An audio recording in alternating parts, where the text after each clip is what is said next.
La rivalidad entre Drake y Kendrick Lamar es desde hace tiempo una de las más intensas y apasionantes del hip hop. Lo que empezó como un respeto mutuo entre dos gigantes de la lírica se fue convirtiendo poco a poco en una batalla de egos, marcada por las canciones disidentes, los insultos socarrones y los juegos de poder.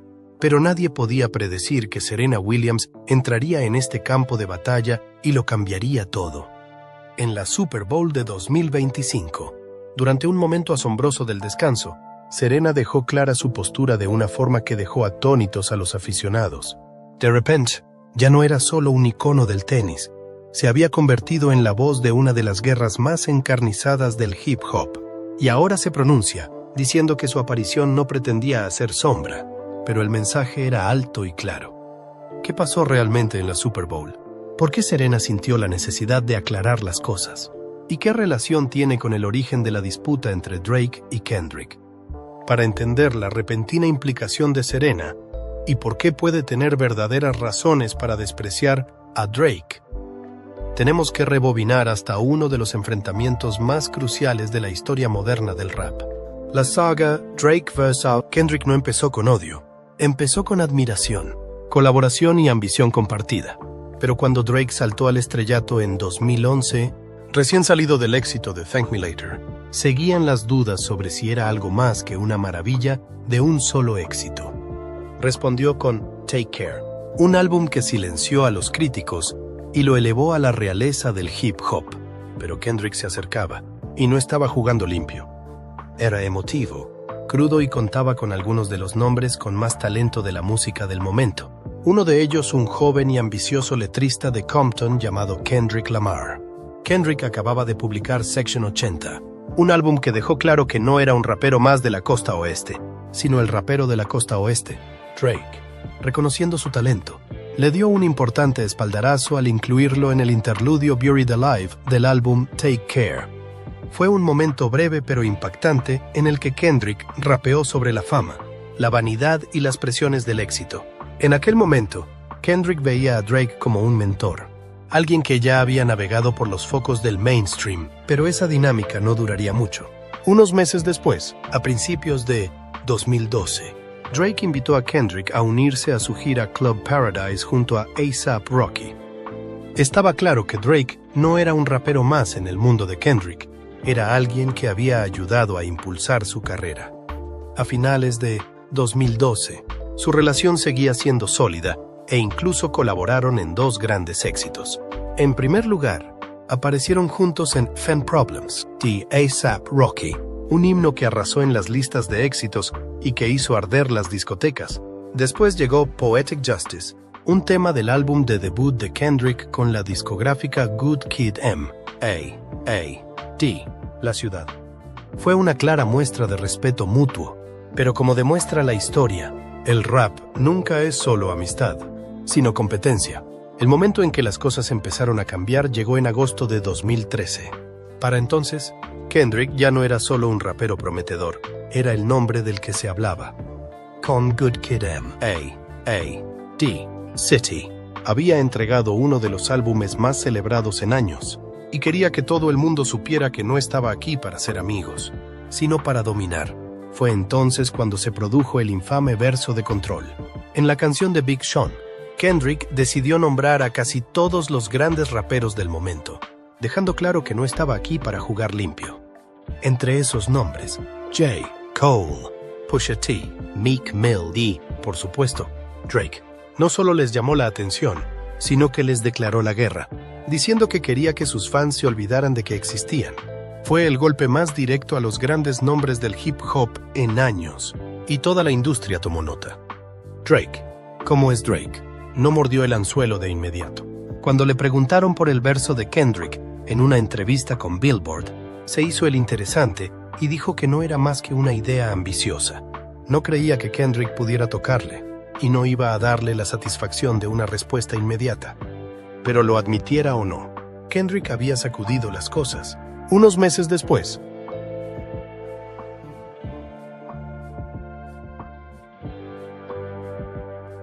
octubre o de 2013, Kendrick volvió a disparar, esta vez en el Bed Hip Hop Awards Cypher. Sobre el clásico Shook One's Beat de Mobb Deep, lanzó una puya directa a Drake, burlándose de él por ser sensible y llamándole falso. Ya estaba claro que no se trataba de una competición amistosa. Drake, que seguía manteniendo la calma, respondió de forma sutil. En su canción The Language, lanzó unas cuantas barras subliminales, dejando claro que no iba a dejar que Kendrick se hiciera con el control sin luchar. En una entrevista concedida a Vibe ese mismo año, afirmó que se había mantenido firme y que no iba a dejarse arrastrar a una batalla innecesaria. Esto marcó el verdadero comienzo de su Guerra Fría. Habían pasado de colaboradores a competidores, de amigos a rivales, y aunque las cosas aún no habían estallado en un enfrentamiento en toda regla, la tensión era innegable, la calma antes de la tormenta. En los años siguientes, parecía que Drake y Kendrick Lamar se habían instalado en una rivalidad silenciosa y tácita. Una de esas guerras frías en las que ambos bandos se disparan de vez en cuando, pero sin llegar nunca a lo nuclear. Los fans sabían que había tensión, pero nunca fue más allá de unos cuantos golpes sutiles en canciones y entrevistas. El mundo del rap ya había visto este tipo de cosas antes. Dos gigantes en la cima de su carrera, conscientes el uno de la presencia del otro, pero demasiado ocupados gobernando sus imperios como para enzarzarse en una guerra sin cuartel. Kendrick, siempre un purista de la lírica, había arremetido contra la credibilidad de Drake, sobre todo en relación con los rumores sobre la autoría fantasma que empezaron a circular a mediados de la década de 2010. Sus palabras eran afiladas, pero no eran personales, sino solo la habitual postura competitiva en la que se nutre el hip hop. Drake, por su parte, se mostró tranquilo. Si alguna vez respondió, fue a su manera habitual, inteligente, desdeñoso, y siempre envuelto en la suficiente ambigüedad como para que fuera difícil decir si realmente estaba despreciando a Kendrick o solo flexionando. En 2016, su dinámica se había asentado en un ritmo extraño. Kendrick lanzaba un golpe y Drake lo esquivaba con una sonrisa burlona. De vez en cuando, Kendrick le recordaba al mundo que no estaba impresionado con el éxito pop de Drake, y Drake le recordaba a Kendrick que él tenía las listas de éxitos, los fans y las canciones más grandes del mundo. Pero al fin y al cabo, no eran exactamente enemigos, sino dos titanes del rap que no se veían las caras. Durante casi una década, esta fue la naturaleza de su disputa. Tensa, pero no explosiva. Los fans tomaron partido, debatieron sin parar y analizaron todas las líneas subliminales posibles, pero nunca se llegó a nada. Entonces llegó 2024, la guerra del rap de 2024. Lo que empezaron siendo unas cuantas barras crípticas se convirtió rápidamente en una de las disputas más intensas del rap de la década, con ambos artistas intercambiando canciones disidentes consecutivas, suscitando debates entre los fans y sacudiendo a toda la industria. Todo empezó en marzo, cuando Kendrick Lamar decidió que ya había oído suficiente. And Like That, un tema del álbum de Future y Metro Boomin, fue directo al cuello de Drake. Ni subliminales, ni lenguaje codificado. Rechazó la idea de los llamados tres grandes, Drake, J. Cole y él mismo, y declaró que solo había un gigante del rap, él mismo. El verso era agudo, agresivo, y no dejaba lugar a dudas de que estaba listo para la guerra. Drake, que suele jugar a largo plazo, no respondió de inmediato con un tema.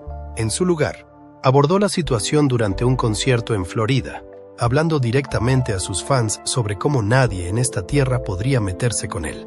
Fue una declaración segura, aunque un poco vaga, pero la disidencia de Kendrick no era un verso de rap cualquiera, era un desafío abierto. Y pronto, Drake se dio cuenta de que no podía ignorarlo. En abril, Drake subió el tono. Lanzó Push Ups, un tema disidente dirigido a Kendrick, burlándose de su pequeña estatura y de su asociación con Top Dog Entertainment. Pero Drake no se conformó con una canción. Siguió con Tailor Made Freestyle, un tema que utilizaba voces generadas por inteligencia artificial de Tupac y Snoop Dogg para expresar sus opiniones. El tiro le salió por la culata cuando los herederos de Tupac se involucraron y le obligaron a retirar la canción. Fue un raro paso en falso del rapero, normalmente estratégico, y Kendrick no estaba dispuesto a dejarlo pasar. Entonces llegó el 30 de abril, el día en que Kendrick decidió sacudir el mundo del rap una vez más. lanzó Euphoria, un asalto verbal de 6 minutos que destrozó la credibilidad de Drake, su estilo y su lugar en el hip hop. Cuestionó todo sobre Drake, desde su uso de escritores fantasma hasta su autenticidad en la cultura. Fue agudo, lírico y, lo que es más importante, señaló que Kendrick estaba totalmente implicado. ¿La respuesta? Inmediata.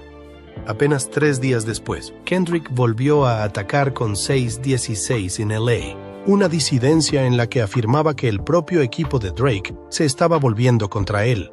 Las barras eran más frías, el tono más agudo, y en este punto, Internet se había convertido en un campo de batalla, con los fans diseccionando cada línea y cada respuesta. Drake, por supuesto, no iba a sentarse y dejar que Kendrick tuviera la última palabra. El 3 de mayo, lanzó Family Matters, una canción disidente que llevó la batalla a un nivel profundamente personal. No se limitó a atacar a Kendrick, sino que apuntó a su vida personal, cuestionando su relación con su prometida, Whitney Alford. Fue un movimiento brutal que desató aún más el caos. Pero Kendrick no había terminado. Apenas unos minutos después de que Family Matters apareciera en YouTube, volvió a la carga con Meet the Grams. Esta vez le dio la vuelta a la tortilla, acusando a Drake de esconder a otro hijo y poniendo en entredicho su reputación de hombre de familia. Fue uno de los diss tracks más personales en años y dejó las redes sociales en un frenesí. Y cuando parecía que las cosas se iban a calmar, Kendrick volvió a atacar a Drake al día siguiente con Not Like Us. El tema, producido con Mostaza, no era solo una crítica, era un himno. Fue pegadizo, enérgico y, lo que es más importante, mordaz. Kendrick se burló de Drake en su campamento Ovo, convirtiendo graves acusaciones en barras listas para el club. La canción se convirtió rápidamente en un éxito masivo, demostrando que Kendrick no solo iba a ganar líricamente, sino que también iba a dominar las listas de éxitos. Drake tuvo que responder. Un día después, lanzó The Hard Part Says, un tema en el que intentaba tomar las riendas de la situación. Negó las acusaciones de Kendrick, las calificó de cuentos de hadas, e incluso sugirió que había dado a Lamar información falsa solo para ver si mordía el anzuelo. Pero para entonces, el impulso ya estaba del lado de Kendrick. Con la llegada del verano, quedó claro que Kendrick había ganado el asalto. Not Like Us se disparó hasta el número 1 de la lista Billboard Hot 100 y fue el primer éxito de Kendrick en solitario desde Humble. En junio, la interpretó 5 veces seguidas en un concierto en Los Ángeles, convirtiéndola en toda una celebración. Y en julio, estrenó el video musical, consolidándolo como un momento cultural, el enfrentamiento de la Super Bowl. Por supuesto, este conflicto no se iba a quedar en 2024. No, se había hecho demasiado grande, demasiado público, demasiado personal. Cuando llegó el nuevo año, Drake y Kendrick Lamar ya no se limitaban a intercambiar canciones disidentes, sino que estaban librando una guerra a gran escala, que iba más allá de la música y se extendía a batallas legales, galas de premios e incluso al mayor acontecimiento televisivo del año, la Super Bowl. En el arranque de 2025, Drake parecía ansioso por pasar página. Dejó caer un estilo libre en el que reflexionaba sobre el caos del año pasado, criticando los trucos y sugiriendo que incluso sus propios amigos habían disfrutado demasiado viendo cómo se desarrollaba la batalla. Pero si alguien pensaba que estaba listo para dejar las cosas atrás, se equivocaba. Apenas unas semanas después, presentó una demanda contra su propia discográfica, acusándoles de respaldar el mayor éxito de Kendrick e impulsar sus streams injustamente. Estaba claro que la batalla ya no era solo de letras, sino de poder. Mientras tanto, Kendrick prosperaba. Su canción no solo se había convertido en un momento cultural, sino que también había alcanzado un hito masivo, 1.000 millones de streams en Spotify. Y luego, la victoria definitiva. En los premios Grammy 2025, se llevó 5 trofeos, incluidos algunos de los mayores honores de la noche. Fue un éxito rotundo y recogió sus premios con un conjunto de vaqueros sobre vaqueros, un guiño no tan sutil a las raíces canadienses de Drake. Pero el verdadero momento que selló el dominio de Kendrick aún estaba por llegar. Apenas una semana después de su triunfo en los Grammy, se subió al mayor escenario del mundo del espectáculo, el intermedio de la Super Bowl. Durante meses se especuló con la posibilidad de que aprovechara la ocasión para atacar de nuevo a Drake. Al fin y al cabo, se trataba de la actuación más vista del año, y el mundo entero estaba pendiente de ella, y Kendrick no decepcionó. Desde el momento en que salió al escenario, la tensión era eléctrica. Se burló de la multitud, actuando como si estuviera a punto de interpretar su mayor éxito, solo para cortar la música y lanzar un comentario punzante sobre las demandas, una clara alusión a la batalla legal de Drake sobre la canción. Minutos después, le dio a la gente lo que quería. El estadio entero estalló cuando Kendrick se lanzó a cantar el tema de verdad. Y Kendrick, siempre tan teatral, se aseguró de que cada momento diera en el blanco. En un momento dado, miró fijamente a la cámara, sonrió y soltó una frase demasiado específica para ser otra cosa que un ataque directo a su rival. Internet se volvió loco. En cuestión de minutos, la actuación se había convertido en el momento cultural del año. Los memes inundaron las redes sociales, los famosos opinaron y el consenso general fue que Kendrick acababa de hacer la mayor flexión de la historia del rap. Drake, por supuesto, no estaba dispuesto a dejarlo pasar. Pocos días después, devolvió el golpe en su álbum sorpresa Party Next Door, con algunas de sus frases más venenosas hasta la fecha.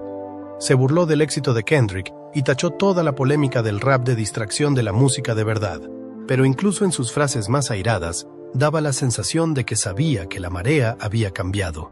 La historia de amor entre Serena Williams y Drake. Te estarás preguntando qué tiene que ver Serena Williams con todo esto. Sí, la leyenda del tenis y la superestrella del rap compartieron una vez un romance que tuvo a internet en vilo, a las cámaras de los paparazzi disparando y a las letras de las canciones haciendo referencias crípticas durante años. Pero, como todos los buenos enredos entre famosos, vino acompañado de una buena dosis de drama, desamor y, por supuesto, música memorable. Todo empezó en 2011.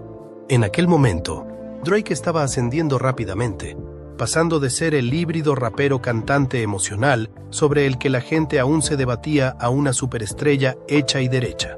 Serena, ya una fuerza dominante en el tenis, se estaba tomando un breve descanso del deporte debido a las lesiones. Fue entonces cuando saltaron las primeras chispas, al menos públicamente.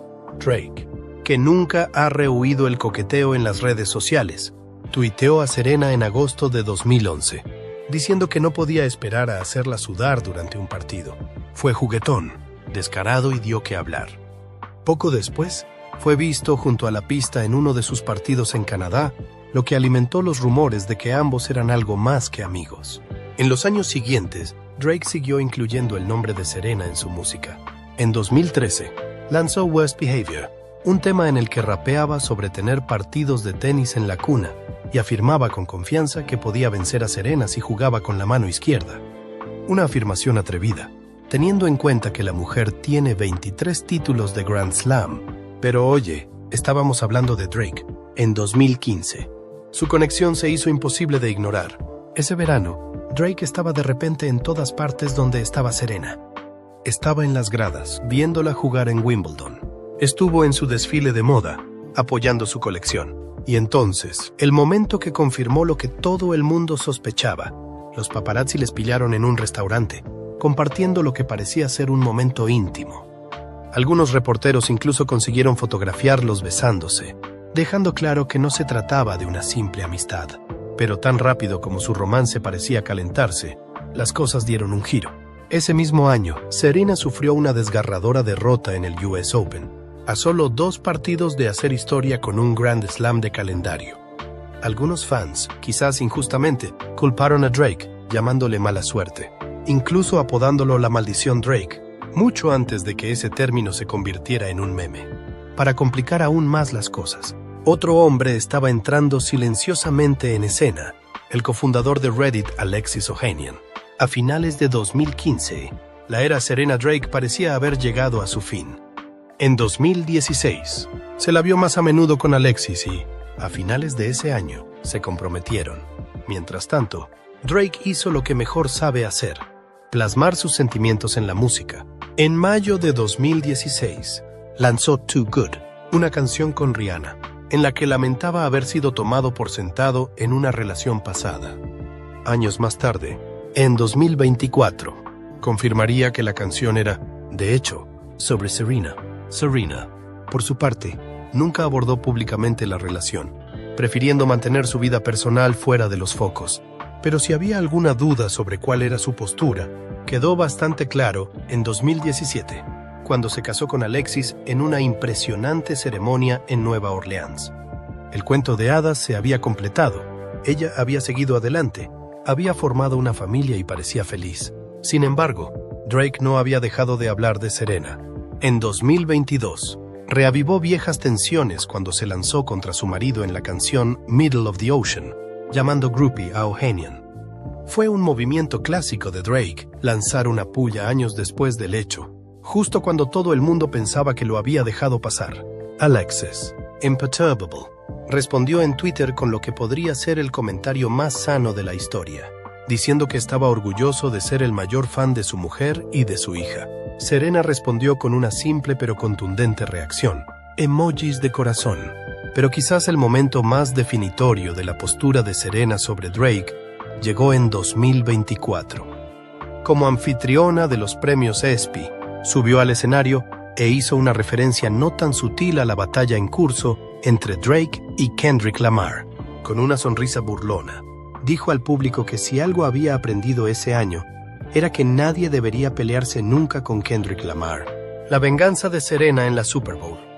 Después de que Drake faltara al respeto a la pobre Alexis, ahora sabemos por qué Serena Williams odia a Drake, pero ella también tenía una forma de responderle. Simplemente esperó el momento adecuado para hacer algo. Y ese momento llegó por fin, en la Super Bowl de 2025. El mundo ya estaba expectante por el espectáculo de Kendrick Lamar en el descanso, sobre todo por la forma en que su batalla con Drake había dominado por completo el hip hop en los meses previos al partido. Pero nadie esperaba que Serena Williams hiciera acto de presencia, y menos de la forma en que lo hizo. Cuando saltó al campo durante la actuación de Kendrick, el público se quedó boquiabierto. Entonces, justo cuando el ritmo bajó, hizo el Crip Walk. Fue un momento en el que se cerró el círculo, una llamada a la acción que se había estado gestando durante más de una década. Ya en 2012, cuando Serena ganó el oro olímpico al derrotar a Maria Sharapova, lo celebró con el mismo baile. En aquel momento, recibió lo que muchos consideraron críticas injustas, con comentaristas que calificaron el movimiento de inapropiado y la acusaron de glorificar la cultura de las bandas.